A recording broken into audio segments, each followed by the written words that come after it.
আসসালামু আলাইকুম। আমি আজকে বানাবো কাচ্চি বিরিয়ানি ছাগলের মাংস দিয়ে। জি, আমরা যেটাকে খাসি বলে কিনি সেটা ছাগলের মাংস অ্যাকচুয়ালি, কারণ খাসি বাংলাদেশে এখন আর তৈরি হয় না। খাসি তৈরি করার একটা প্রসেস আছে। ছাগল বললে খারাপ লাগে, কিন্তু কথাটা অ্যাকচুয়ালি জিনিসটা ছাগলই। যাই হোক, সেই জন্য আমি প্রথমে একটা পাত্রে তেল গরম দিচ্ছি। তেল স্বাভাবিক গরম দিতে হবে, ঠান্ডা তেলে এটা হবে না। ওটার মধ্যে আমি কতগুলো পেঁয়াজ বেরেস্তা করে নিব। তো আমার মোটামুটি 100 কাপের মতো পেঁয়াজ লাগবে। তো আমি জানি না এটা বেরেস্তা হলে কতদূর হবে, বেশি হইলে কোনো ক্ষতি নাই, রেখে দেওয়া যাবে। দেশি পেঁয়াজগুলো আমি কুচি কুচি করে কেটে নিয়েছি। দেশি পেঁয়াজগুলোতে বেরেস্তা খুব জলদি হয়, তো ওগুলোকে ভেজে ফেলি। আর আমি ডুবা তেলে ভাজতেছি, কারণ এইটাই আমি সব কিছু ভাজি। ডুবা তেলে পেঁয়াজ বেরেস্তাটা খুব ভালো হয়, ইভেন হয় সব জায়গায়, দ্রুত হয়, মুচমুচা হয়, হ্যাভি জোশের হয়। বেরেস্তাটা এই রঙের হইলেই আমি এটাকে উঠাই নিব, কারণ আরেকটু ডার্ক হয়ে যাবে। আর বেরেস্তা হওয়ার পরে আমি উপর থেকে একটু চাপ দিলে দেখেন প্রচুর তেল পড়তেছে। এই চাপ দিয়ে দিয়ে তেলগুলা ফেলে দিব। টিস্যু মিশুর উপর রাখলে এই তেলগুলা পড়বে না। এখান থেকে যতদূর পারি চাপ দিয়ে উঠায় নিব। মেইনলি বেরেস্তাটা আমার গুঁড়া করে দিতে হবে, অতএব এটা এরকম চ্যাপটা হয়ে গেলেও আমার কিচ্ছু আসে যায় না।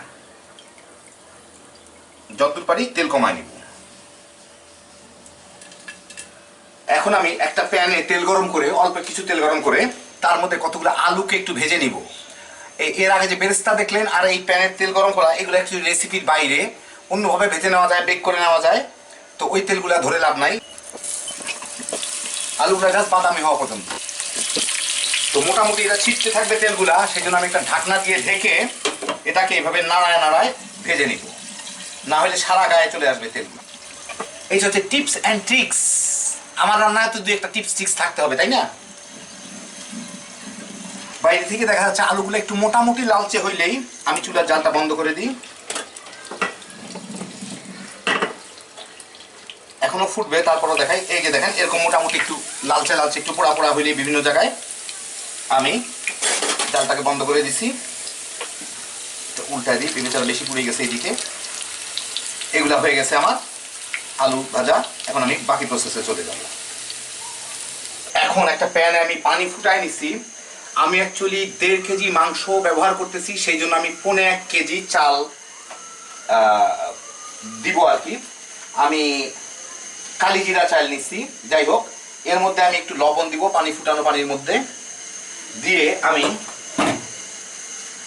চালগুলো এইভাবে ধুয়ে শুকায় নিচ্ছি, মানে পানি ঝরাই নিচ্ছি। ওগুলা এর মধ্যে আমার দিতে হবে জাস্ট কয়েক মিনিটের জন্য, আধা সিদ্ধ কি ওই রকম হওয়ার পর্যন্ত আর কি। আর এর মধ্যে আমি প্রায় আধা চা চামচ শাহি জিরা দিয়ে দিব, যাতে ফ্লেভার চলে আসে। বাকি কিছুটা আমি দিব মাংসের সাথে। চালগুলো এরকম ফুটে উঠলেই আমি জালটা বন্ধ করে দিব। এখন আমি পানিটা ফেলে দিব। ফেলে দিব মানে আমি পানিটা একটা স্ট্রেইনারে ঝরায় নিব, যাতে এই জিরাগুলাও থাকে, চালটা থাকে, খালি পানিটা চলে যাবে। চালটা কিন্তু 50%ও সিদ্ধ হয়নি। জাস্ট বলক ওঠার পরই মিনিট খানেকের মধ্যে আমি এটা ঝরায় নিব। এখন আমি এইখানে নিচ্ছি 1.5 কেজি ছাগলের মাংস, যেটাকে তথাকথিত খাসির মাংস বলে বিক্রি হয়। যাই হোক, ওর মধ্যে আমি দিব হচ্ছে 2 কাপ টক দই। ইচ্ছা করলে টক দইয়ের বদলে দুধ আর টক দই মিশাইও দেওয়া যায়, কিন্তু আমি স্ট্রেট টক দইটা দিচ্ছি।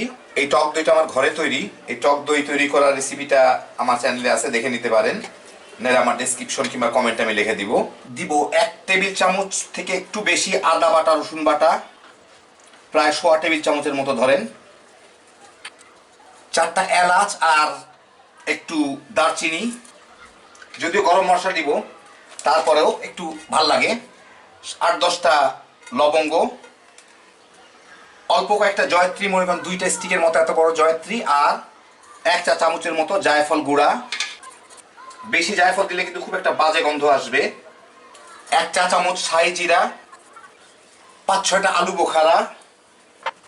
যে বেরেস্তা করে রাখছিলাম আমি, এর থেকে এটা প্রায় 1/4 কাপের মতো হবে। এর থেকে অল্প কিছু উঠে রাখবো পরে ডেকোরেশনের জন্য। রেখে আমি বাকিটুকু গুঁড়া করে নিব, এইভাবে গুঁড়া করে ওর সাথে মিশাই দিব মাংসের সাথে। 1 মুঠের মতো কিশমিশ, এটা হচ্ছে ফকিনির বিলাসিতা। স্বাদ মতো লবণ দিয়ে আমি এটাকে মাখাই, দেখি কি অবস্থা, লবণ আরো লাগবে কিনা। আরেকটা জিনিস দিতে হবে, ওটা কথা আমি প্রায় ভুলে গেছিলাম, গরম মশলার গুঁড়া। প্রায় 1 টেবিল চামচের মতো, আর 3-4টা তেজপাতা ছিঁড়ে দিব, দিয়ে এটাকে এখন ভালো করে মাখায় নিতে হবে। যদি ব্যাপারটা খুব খারাপ, তারপরে একটু টেস্ট করে দেখতে হবে লবণটা ঠিক আছে কিনা। তো মোটামুটি লবণটা ঠিক আছে।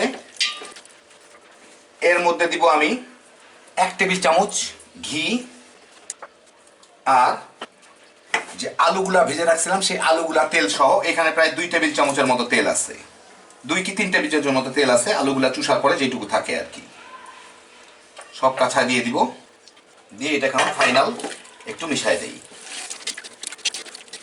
এমনভাবে সেট করি আলুগুলা যাতে চতুর্দিকে ছড়ানো অবস্থায় থাকে, তেজপাতাও ছড়ানো থাকে, আর বাকি যে ঝোল টোলমুলগুলো আছে ওগুলো রান্নার সময় আলটিমেটলি চলে আসবে। সাইডে যেগুলো আছে এগুলো নিচের দিকে নামায় দেই। দেখেন ভালো মতো এইরকম একটা মানে পানি টানি সব মিলায় এরকম একটা ইয়ের মধ্যে থাকবে, কারণ হচ্ছে এটা কাচ্চি বিরিয়ানিটা কাঁচা অবস্থায় রান্না করা হবে। এখন এর উপরে আমার চালগুলাকে ছড়াই দিতে হবে। এই যে পানি ঝরানো রান্না করা চালগুলাকে এর উপরে চতুর্দিকে সুন্দর করে ছড়াই দিতে হবে। দলা দলা থাকলে ভেঙে দিব। চালগুলা কিন্তু এখনো শক্ত আছে। এই চালগুলা আলটিমেটলি নিচে মাংসের যে পানিটা বের হবে, প্লাস যে টক দই দেওয়া হয়েছে তার ভাপে এটাকে সিদ্ধ হয়ে যাবে, মাংসগুলাও নিচে সিদ্ধ হয়ে যাবে। এখন এর উপরে আমি আরো 1 টেবিল চামচের মতো ঘি চতুর্দিকে ছড়াই দিব, যাতে একটু সুঘ্রাণ আসে আর কি। কয়টা কাঁচামরিচ বিভিন্ন জায়গায় গেঁথে দিব। কাঁচামরিচ মানে লাল মরিচ, দেখতে সুন্দর লাগবে, প্লাস ফ্লেভারও আসবে একটা ভালো। আর 3-4টা মানে আলু বোখারা রাখছিলাম সেগুলো আমি গেঁথে দিব। এখন আমি কতগুলা আটা এরকম রুটি বেলার মতো আটা করে রাখছি। এই আটাগুলাকে নিয়ে, আটা তৈরি করে রাখতে হবে রুটির জন্য আমরা যেরকম করি, এইটাকে আমার এই পাত্রের চতুর্দিকে দিয়ে এটাকে সিল করার জন্য দিয়ে লাগাই দিতে হবে আর কি। তাই চতুর্দিকে এইভাবে আটাগুলাকে নিয়ে পাত্রটা চতুর্দিকে দিয়ে দিব, যাতে ঢাকনাটা লাগাইলে এটা একদম সিল হয়ে যায়। একটু চেপে চেপে দেখে নেবো যাতে সোজা থাকে সব দিকে। ফাইনাল একটা দেখে নিলাম কোনো কিছু বাদ পড়ে গেল নাকি, আমি তো আর ভুলে যাই প্রায় সব জিনিসই। এখন এই পাত্রটার ঢাকনা নিয়ে এর উপরে আমি বসায় দিব। বসায় একটু চেপে চুপে এভাবে ঘুরায় টুরায় দেখতে হবে যাতে একদম পুরাটা সিল হয়ে যায়, কোনো দিকে ফুটা না থাকে। আলটিমেটলি যখন রান্না হবে তখন ভিতরের প্রেসারে এটার ফুটা হবেই। তো সেইটা ফুটাটা ন্যাচারাল একটা জিনিস, কিন্তু আমার থাকে যাতে কোনো ফুটা না থাকে, চতুর্দিকটা এইভাবে সিল করে দেই। ওটাই হচ্ছে স্পেশাল স্ট্যান্ডার্ড প্রেসার থাকবে ভিতরে আর কি। হইল। এখন আমি এর উপরে একটা ভারী জিনিস, আমি কিছু খুঁজে পেলাম না, আমার পুতাটাই খুঁজে পাইলাম, এটাই ভালো জিনিস। এটা দিয়ে চুলাটাকে জ্বালায় দিব। হাই হিটে আমি 10 মিনিটের মতো, 10 থেকে 12 মিনিট রেখে জাল দিব। 10 মিনিট পরে দেখেন এই দিক দিয়ে ও নিজে নিজেই ফুটা করে এই 2-3 দিক দিয়ে সে বাতাস বাইর হচ্ছে। ওই দিকটা দেখতে পাচ্ছেন, এখানে দেখতেছেন এই যে বাষ্পগুলা। যাই হোক, এখন আমি এইটাকে জাল থেকে উঠায় এর উপরে আমি একটা তাওয়া গরম করে রাখছি পাশের চুলায়, সেই তাওয়াটা দিব, দিয়ে তার মধ্যে এটাকে আবার বসাবো। বসায় তাওয়াটা আমি ফুল ফ্লেমে গরম করছিলাম, যথেষ্ট গরম আছে। এখন এখন একদম কম ফ্লেমে আমি এটাকে রাখবো প্রায় 2 ঘন্টা, মানে যেটাকে বলে দমে রাখা। দমে আমি এটাকে 2 ঘন্টা ধরে রাখবো। ফ্লেমটা একটু পরে আপনাদের দেখায় দিব আমি যে ফ্লেমটা কতটুকু ফ্লেমে আমি রাখছি। চুলার জালটা এই রকম থাকবে, সবচেয়ে নিচে যা করা যায় আর কি। প্রায় 1.5 ঘন্টা হয়ে গেছে। আমি এখন চুলার জালটাকে বন্ধ করে দিব। আমি এটাকে অনেকক্ষণ জাল দিলাম, আমি রিস্ক নিলাম না, কারণ হচ্ছে যে আমি খুব অল্প জালে জাল দিছি, কারণ বাই চান্স যদি এটা একটা খোলার পরে যদি বাই চান্স না হয়, আমার আর কোনো উপায় নাই এটা ফেরত যাওয়া আর কি, আর জাল দেওয়া সম্ভব হবে না। সেই জন্য খুব অল্প জালে আমি অনেকক্ষণ ধরে জাল দেই, যেটা বাবুর্চিরা সাধারণত করে। বেশ কতক্ষণ হয়ে গেছে, এখনো গরম আছে। আমি এটাকে এখন খুলে বের করব। তো সেই জন্য আমি ইউজুয়ালি এটা মানে এই রুটি মানে ইয়েগুলা খুব শক্ত হয়ে যায় আটাগুলা, তো এগুলাকে আমি একটু কেটে কেটে বের করার চেষ্টা করি। চাপ দিয়ে উঠে নিলাম। এই হচ্ছে ভিতরটুকু। আটাটা সরায় ফেলার চেষ্টা করি যতদূর সম্ভব। ভালো করে আটা করলে এটা সুন্দর একটা বেশ সুন্দর রুটি হইতো আর কি। সহজেই উঠে আসলো। এখন এর উপরে আমার একটু কেওড়া জল ছিটাই দিতে হবে সুগন্ধের জন্য। দেখি, হ্যাঁ মোটামুটি খারাপ হয় নাই। দিয়ে এটাকে নিচ থেকে উঠাইতে দেখি একটা শক্ত চামচ দিয়ে। এইটাকে সাধারণত ওরা কাটা বলে, কেটে এইভাবে মিশায়। এই যে দেখেন রাইসগুলো বেশ ঝরঝরাই আছে, কিন্তু সিদ্ধ হয়ে গেছে। এই কাচ্চি বিরিয়ানির একটা মজা হচ্ছে যে হালকা জালে এবং কোনো পানি যেহেতু দেওয়া হয় না, সেহেতু নিচের থেকে আপনি যতক্ষণই জাল দেন না কেন এটা সিদ্ধ হয়ে যাবে।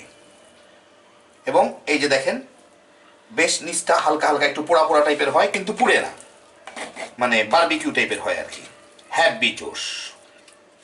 এইভাবে করে এটাকে আমার মাখায় নিতে হবে। যাই হোক, পুরাটাকে মাখাবো না আমি এখন আর। আর মাংসগুলোকে আপনাদের দেখাচ্ছি। মাংসগুলা মোটামুটি একদম গলে নরম হয়ে যায়, একদম চাপ দিলেই নরম হয়ে মাংসগুলা খুলে খুলে আসতেছে। খাসির গোস্ত মানে ছাগলের গোস্ত আর কি হবে বলেন। যাই হোক, হয়ে গেল। আমি একটা প্লেটের মধ্যে বেড়ে আপনাদের দেখাচ্ছি। হ্যাপি জোশ। তো দেখেন এই হলো আমার কাচ্চি বিরিয়ানি। গন্ধটা খুবই সুন্দর আসতেছে, সব কিছুই পারফেক্টভাবে হয়েছে। অনেক মজার হবে, স্বাভাবিক তামা তাম করে খায় ফেলান যাবে। তো একবার বানাইলে ওই মিশানোটাই যা বসায় দিবেন, তারপরে হয়ে যাবে। আর কিচ্ছু করার নাই। এটা সাংঘাতিক মজার একটা ডিশ। খালি বানাইবেন আর খাইবেন, বানাইবেন আর খাইবেন, তামা তামা করে খাইবেন। হ্যাপি জোশ। আল্লাহ আপনাদের সবাইকে ভালো রাখুন। ইনশাআল্লাহ আবার দেখা হবে। আল্লাহ হাফিজ।